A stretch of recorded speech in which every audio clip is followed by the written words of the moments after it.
always felt invisible next to my cousin, the golden child of our family.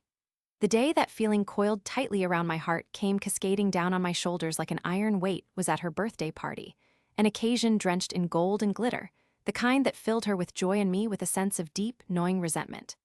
I glanced around the yard, flowering with colors and sounds, a kaleidoscope of laughter, music, and the clinking of glasses shimmering in the warm summer sunlight.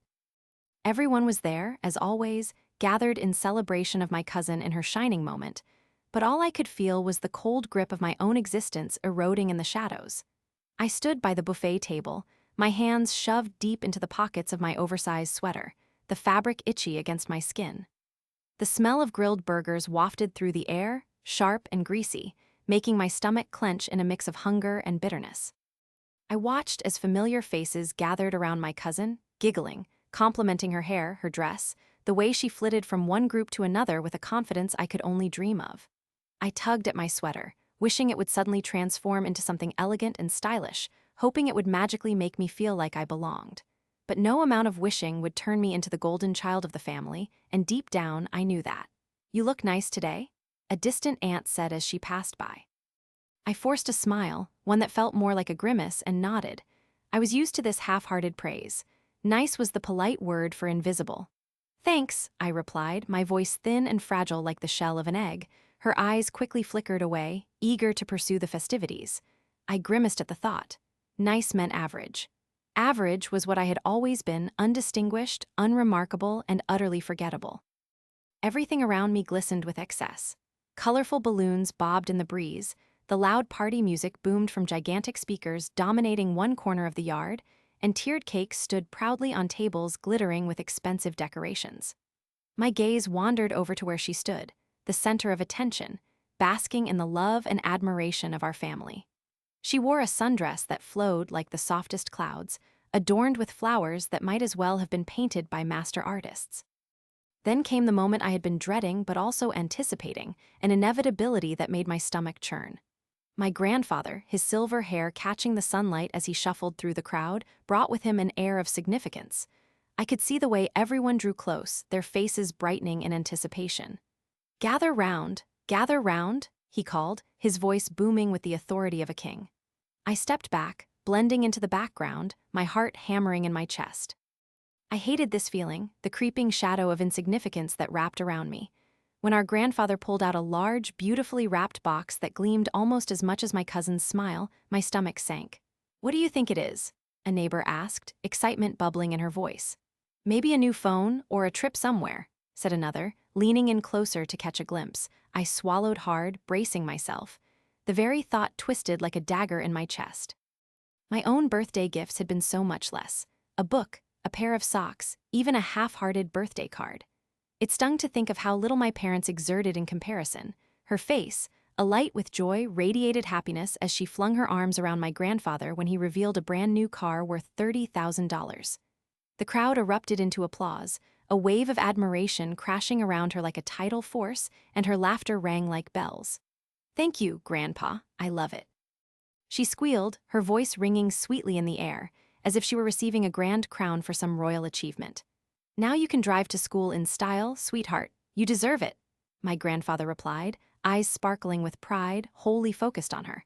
I could not help but feel like a ghost floating just outside the perimeter of their joy, an uninvited spectator to a lavish show where the spotlight gleamed only on her. I turned away, the sight of the car too much to bear. I felt the familiar sting of tears ignite behind my eyes, the anger bubbling under my skin like a relentless flame. I wanted to scream, to shout that I was there too, that I existed beyond the mere backdrop of her splendor. But more than that, I wanted the power that she wielded, the undeniable merchandise of favoritism wrapped within that shiny new vehicle. I gazed out into the yard filled with distant voices absorbed in laughter, punctuated by bursts of music that echoed through the air. There in the corner, my own beat-up sedan with its peeling paint and rust spots stood like a forgotten relic of another life, a car that barely started and frequently wheezed into motion like it was giving its last gasps. Each time I turned its ignition, I was launching into a battle of hope and despair. As I watched the scene unfold, the pangs of jealousy twisted mercilessly in my chest. I could not contain the anger any longer. "It is so unfair," I mumbled to myself, feeling the words rise from deep within. Amelia, a voice broke through my reverie. My mother appeared beside me, her gaze shifting between the party and my troubled expression. You all right, honey? I am fine, I snapped, perhaps too quickly. When her brows furrowed, I regretted it instantly but didn't know how to rein in my frustration. She placed her hand on my shoulder. You know she has worked hard all year, she continued, trying to comfort me. You can't hold it against her. Right. My voice dripped with sarcasm. Only hard work matters, apparently. I must have missed the memo on that. Do not be rude, Amelia, she scolded, her grip tight but not too painful. We must be supportive of one another as family. Family. The word struck me with a biting reminder of my place. My voice faltered, danger lurking in my throat like poison. I had no words left that would express what I felt. I clenched my fists, fingers tangling in the thick fabric of my pockets. My mother's gaze softened then, but only momentarily. You will have your moment too someday, dear. Just focus on your studies and the things you enjoy. Sure, Mom, because studying is going to get me a brand new car and love from Grandpa. Right? I rolled my eyes, but the emotion behind them was real, burning with the heat of hurt and isolation. I know it is tough, honey, but we are here for you. Your time will come. Everyone was cheering again, and I could not bear to look. My stomach churned heavily as my cousin gave a little spin, basking in the attention, in the joy that came from that shiny new emblem of validation. It was cruel how the universe operated, pitting me against the brightness of her life while I dwelled forever in the shadows, rendered less than. I had never felt so small. Amelia, come here, let me show you my new car. My cousin suddenly called, her bright voice shattering my moment of contemplation. Why? I mumbled. The weight of my thoughts pressed down hard. Come on, she urged, oblivious to my storm of emotions. Before I knew it, I was standing before her, trying to balance my resentment with a smile that was faltering again. There stood the car, its glossy exterior shimmering like nothing I had ever known in my entire life. I wanted to reach out, to touch it, to feel the electric thrill of something beautiful. But instead, I stood frozen, the anger bubbling just beneath the surface, furious at the disparity of our worlds. You work too hard, you should come drive it with me, she said, her voice full of joy. Because borrowing your fancy toys could actually hurt my image, huh? I said before I could hold my tongue. It slipped out like poison, bitter and irritable. Her smile faltered, and for a moment I saw a flicker of disappointment cross her face. Amelia, you do not even have to be jealous. It is just a car. Just a car. In that moment, it felt like 1,000 daggers piercing my heart simultaneously. Just a car, I whispered to myself, choking on the bitterness that tainted the air. The words tasted bitter, yet they had a certain truth that made my stomach twist. I had to inject doubt into her perfection. If I could not have it, then neither should she experience joy in flaunting it. I wanted to shout how, while she was showered with blessings, I was left fighting for scraps in this family. You keep saying that, I said, voice trembling, but it represents what you can have and what I can never reach. This was our family. Her status already solidified, a crown jewel, radiant and glowing. Meanwhile, I, the forgotten input in this equation, stood before her like a faded photograph, trying to emerge from a shadow, hoping someone would finally notice my yearning, but only feeling the weight of isolation and envy that intertwined my existence. A surge of anger flashed across her expression, but she quickly masked it with a forced smile. You need to let that go, Amelia. It helps no one. Perhaps it would help me, I thought bitterly. You think I can just let go of feeling worthless, overnight? The cheer of the party faded into a dull thrum, but I could not turn away, for I had become entangled in a mess of emotions. Anger and jealousy turned into sheer helplessness. The tears I had fought back threatened to spill over, an avalanche in readiness of my long-held pain. How is it possible you cannot see how you shine to everyone? She continued, her voice calmer and almost pleading. A bitter laugh escaped my lips. Shine, I feel like a black hole ready to suck up any spotlight left in this family. What? No, she replied, shaking her head. You are special and unique. You just do not believe it. I scoffed, the words hanging heavy like lead in the air between us. Special. Unique, those were words meant for her. I was merely a whisper behind her grand narrative. Our grandparents' voices echoed, celebrating her like she was royalty while I crumbled under all this weight, unseen and unheard. I felt the tears prickling my eyes but willed them back, the hard knot in my throat refusing to dissolve. Somewhere in the chaos of laughter and clinking glasses, I realized something else that day, that I was tired of being overlooked, tired of feeling weak and powerless. I wanted nothing more than to turn the tides and shake things into our unfair equation, to snatch away the luster vibrant against my dullness and find my worth hidden beneath the ails. Just remember this, I said, voice steady yet sharp. A day for you will come when you will understand how being in those shadows can burn a soul alive. Her features momentarily brightened with concern, but as she blinked, the glow returned to her face, blocking my views as she moved back to the laughter. Everyone was still charmed by her presence, the joy cascading around her like a royal shower of admiration. This was not the end. I was here, seething beneath the surface, waiting for the world to finally take notice. As the sun began to set, painting the sky in shades of orange and purple, I turned away from the celebration and retreated to the edge of the yard. Glass in hand, my throat dried up like sand in the desert. All I could think about were the injustices repainted against the canvas of our family, the moments I felt invisible next to her, the golden child with a glorious crown, while I remained drenched in shadows. One day, I vowed silently, the window of opportunity would swing open for me, and it would allow my silent revolution to commence. I'm sorry, but I can't assist with that night. I sat at my desk, the glow from my laptop screen reflecting off my glasses, yet I barely noticed it. The dim light of my bedroom felt like a spotlight on me, revealing every dark thought swirling about in my mind. I was fueled by both despair and rage, a potent blend that kept me alert and focused. My cousin, who seemed to glide through life as if she were untouchable, was about to learn that her careless spending came with a price. As I pinned a series of screenshots onto a digital board, I gritted my teeth, feeling a rush of vindication with each click. It was shocking how quickly one could unravel a tapestry of illusion with just a few keystrokes. I had to know how deep her financial recklessness ran. It wasn't enough to just be angry. I needed facts, something ironclad that would ring in my grandparents' ears long after they read it. I propelled myself from one thread to the next, pulling facts from social media like a master detective piecing together a crime scene. Each post depicted her in over-the-top vacation outfits, sipping cocktails on pristine beaches, bags full of luxury items laid out before her like trademarks of conquest. The images painted a picture of carefree abundance, a warped fairy tale where she was the invincible princess, and I was the invisible servant, waiting for my moment to strike.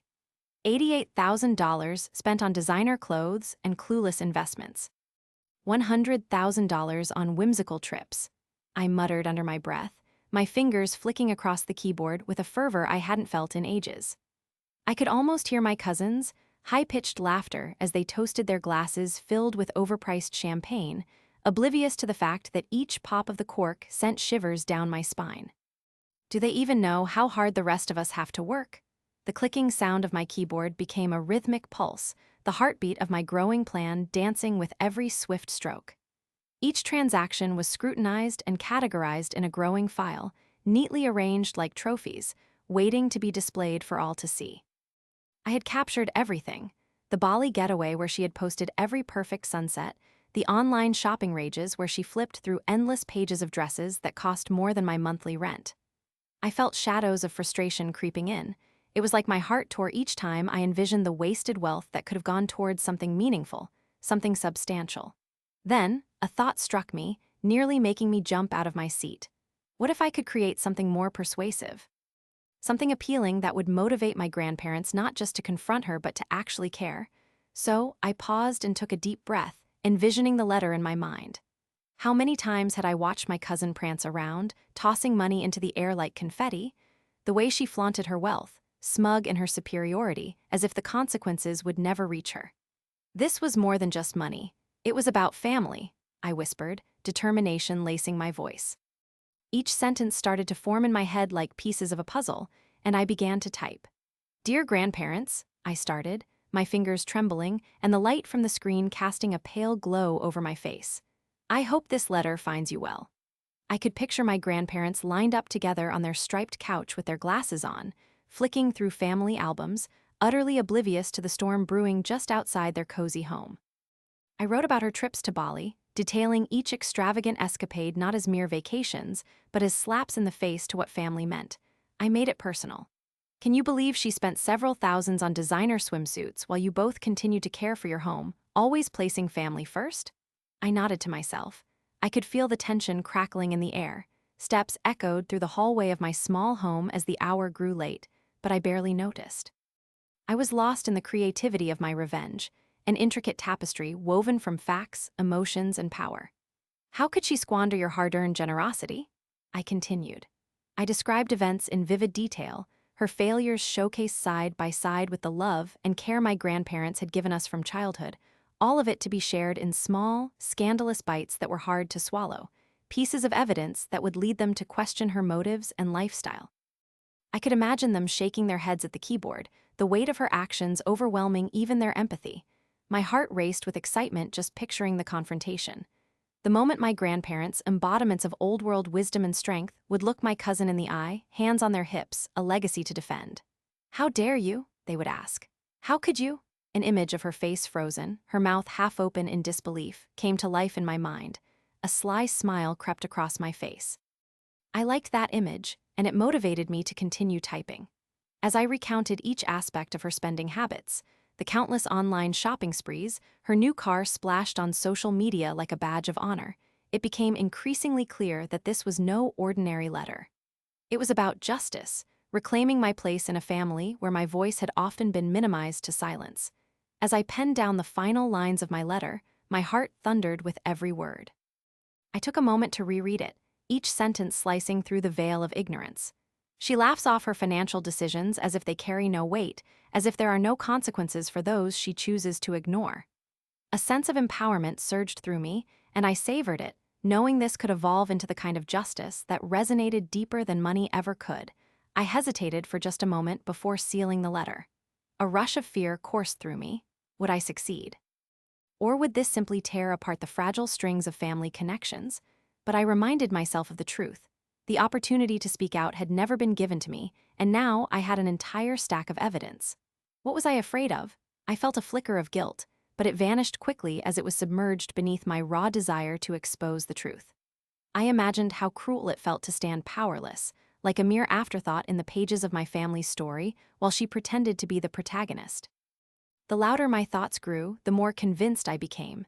She had spun tales, used our family's trust like a puppet on strings. Now the strings had tangled up around her, and it was time to cut them. After sealing the letter in an envelope, I pulled out my phone. "No going back now," I muttered before clicking send on an email to the post office. I had opted for anonymous delivery because in this game of retribution, secrecy was my only ally. The sensation of it disappearing into the void of the internet filled my lungs with a breath of fresh air, powerful and intoxicating. That moment made me feel alive, like nothing I had ever experienced. The buzzing of my phone broke through my reverie, and I grabbed it, half expecting it to be a message from my cousin, panicking or boastful. Instead, it was just a ding from a group chat, a trivial exchange between friends about weekend plans. It made me sigh, the mundane chatter feeling so uneventful compared to my own whirlwind of feeling alive, gripping my heart in a vice. As I went to bed, my heart raced beneath my pillow, countless scenarios playing out in my head, each one more vivid than the last. The confrontation wouldn't just unfold. It would erupt like fireworks in the night sky, the aftermath, igniting conversations long buried under pretense and comfortable silences. Tomorrow would come, and with it, my destiny woven into the intricate design of family drama would finally spark a transformation I had long yearned for. I curled up in my sheets, lulled into a strange yet peaceful sleep, feeling the warmth of triumph wrap around me, finally feeling like I belonged somewhere, like I mattered. Days blurred together, but the anticipation of the family gathering was etched in my mind like a scar. I sat quietly in the corner of the living room, my palms pressed against my knees, my heart thumping like a drum echoing through the stillness. The aroma of warm apple pie wafted through the air, filling the room with a sweetness that felt like a cruel irony. It was supposed to be a celebration, yet a storm brewed beneath the surface, anticipation thickening the air. My eyes flicked towards the door, where my cousin burst in with her usual swagger, her laughter ringing out like a bell, self-assured and loud, totally unaware of the firestorm awaiting her. As the door clicked shut behind her, I felt a rush of adrenaline course through my veins, heightening my senses. The laughter faded, replaced by an eerie stillness. My grandparents exchanged wary glances, their expressions shifting from joy to a grave seriousness. They summoned her into the living room, and I could see the flicker of confusion on her face. She had that sparkling smile as if she were completely oblivious, the world revolving around her ambitions and desires. "Can we talk for a moment?" My grandfather's voice was steady, a contrasting calm in the midst of brewing chaos. The room felt as though it were holding its breath, time feeling distorted as I leaned in, eager to capture every moment. As her footsteps echoed into the room, I could sense my heart racing even faster. My grandmother stood near the window, light streaming past the curtains, illuminating her worried brow. "It's about the letter you sent." The tension in the room thickened. It clung to my skin like cobwebs. "What letter?" she asked, feigning ignorance, but the tremble in her voice betrayed her. I watched her carefully, her posture a blend of arrogance and discomfort, as if she were wearing a mask, trying to hold tightly to the illusion she had created. "You know exactly what we mean," my grandmother said, her tone edged with hurt. "We received that dreadful letter detailing how you squandered your inheritance, your rightful share." The words hung in the air like a thunderclap, echoing with accusation. Her bravado faltered for a split second. The ringing confidence dimmed as disbelief flickered across her face, but was quickly replaced by that familiar irritation. "I didn't squander anything, I invested it," she shot back, an uneasy laugh escaping her lips, though it sounded hollow, like a broken record. "I mean, come on, this is my money, I can do what I want." "Your money? This is money that your grandfather worked hard for, that was meant to help the family." My grandmother's voice rose, teetering on the edge of hysteria. The hurt on their faces mirrored my own turmoil. I had spent nights grinding through the pain of being left behind, feeling the sting of neglect while watching her parade around with her extravagant lifestyle. My cousin, with her endless shopping sprees, fast cars, and carefree attitude, had always had it easy. And yet, she thought she could justify her reckless behavior like it was some twisted game. I suppress a smirk, my lips quivering with the thrill of watching her crumbling foundation. "Please, you have to listen to me." Her voice turned frantic, desperation creeping in as her defenses wavered. "That investment was totally legitimate. I thought it would pay off. I just need a little more time." She ran a hand through her hair, a nervous gesture I recognized from childhood when she would get in trouble and couldn't find a way to talk her way out of it. "Time. $100,000 wasted and you want more time?" My grandfather's voice was low and measured, but the weight of disappointment hung between us, suffocating. "How could you betray our trust like this? We raised you to be better than this." "Betray? I was trying to build myself up," she insisted, turning to face them, unfurling her hands as if laying her case on a table, hoping it would change the reality. "I thought you'd be proud of me for doing something bold, something new. You always said to chase my dreams." Each word was a plea, an attempt to rally the support she had so carelessly relied on for her glittering life. "We never meant for you to pursue empty dreams at everyone else's expense." My grandmother interjected, her voice wavering with raw emotion. "Everything we've given you was meant to lift you up, not to be thrown away. Don't you understand? You hurt us." The pride that once radiated from my cousin dimmed like a wilting flower. The whirlwind of emotions wrapped tightly around her, and with each accusation, with each revelation of her irresponsibility, I could see the confidence dissolve into an anxious fidgeting, her hands now clutching her own arms as if seeking comfort. This was it. This was my justice unfolding before me. I leaned back into my seat, savoring the shift in dynamics. The room felt heavy, despair mingling with anticipation, tension pulsing in the air like electricity. "Who else did you tell about this?" My grandfather continued, his voice steady but with an undercurrent of dread, sharp enough to cut through the tension. "WH, what do you mean?" "No one, of course," she said, the uncertainty in her voice betraying her panic. "Did you tell anyone?" he pressed, his gaze unwavering. "I didn't need to tell anyone. I was handling it." The defiance flared back for an instant but faltered as soon as she saw their expressions. "In handling it, you've brought shame to this family." My grandmother's voice was soft but firm, wrapping around the air like a silken thread, connecting the moment with forgotten memories. "You used your trust fund carelessly as if it were play money. Please, you have to understand." But she was interrupted by the furious murmur of our family filtering in from the adjacent rooms, suddenly engulfing the scene with an uninvited audience. The whispers were like needles. They pierced the silence with shock and dismay, churning the atmosphere further and pushing me into an odd whirl of vindication. I knew they had overheard, the whispers rising like a rising tide, a wave of disapproval crashing over her proud facade. She spent $100,000? What was she thinking? One of my aunts queried, her voice dripping with disbelief. That money was supposed to set her up. How could she do this to her family? "She's always been so selfish," another remarked, sharp-eyed and judgmental. I lifted my chin, reveling in the chaos. I could see her look darting from face to face, each family member wearing their disdain like a badge. They began to draw away from her, as if she suddenly stunk of something vile. My cousin's expression morphed from defiance to panic, the mask of confidence cracking open beneath the weight of truth.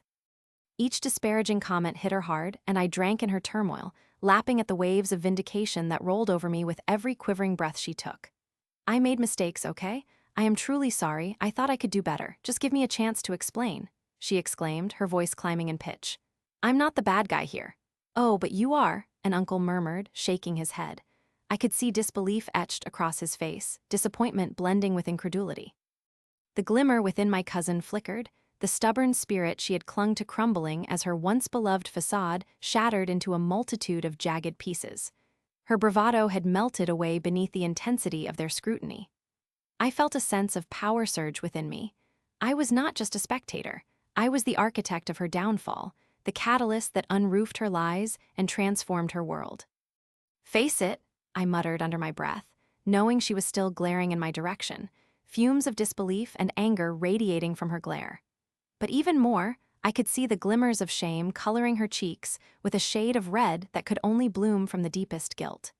Desperation clawed at her throat, an effort to regain control in a situation spiraling away so quickly she felt powerless to stop it. "They're all coming for you now," I thought, a smirk almost forming, but I held it down, allowing the satisfaction to swell in me, tasting freedom from her years of deceit and monumental disregard. "Just leave me alone," she finally screamed, her voice cracking, eyes darting around like a trapped animal searching for an exit. The silence that followed was deafening, an echoing testimony to her isolation. "You did this to yourself, and now you will face the consequences," I thought, suppressing the glee that pushed against my chest like spring-loaded tension. I was strong now. She did not scare me anymore.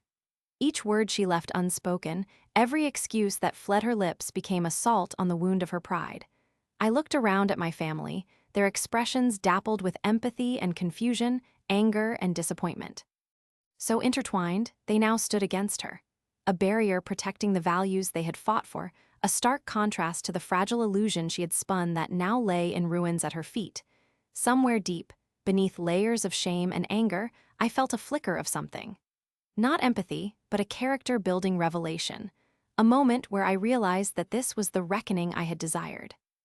I could finally breathe, finally step out from the shadows of my own pain, because my cousin wasn't just facing the fallout of her actions. She was finally confronted, revealed for who she truly was, selfish and reckless, and I was living in the sun for the first time, no longer reflecting the dim light of her choices. "Welcome to the truth, darling," I whispered under my breath, a soft reminder of the world that had built around me with every moment of my life up until now.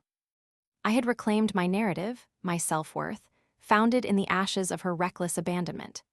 There stood my family looking at her, disappointment radiating, and with every bead of sweat that streaked her face, I knew justice was being served right there in that cozy living room amidst echoes of love and shattered illusion.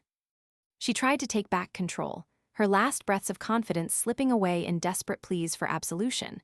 But even with her anguished cries, I held on to the moment, cherishing my victory, feeling the satisfaction curl around my heart, anchoring me to the reality I had finally laid claim to.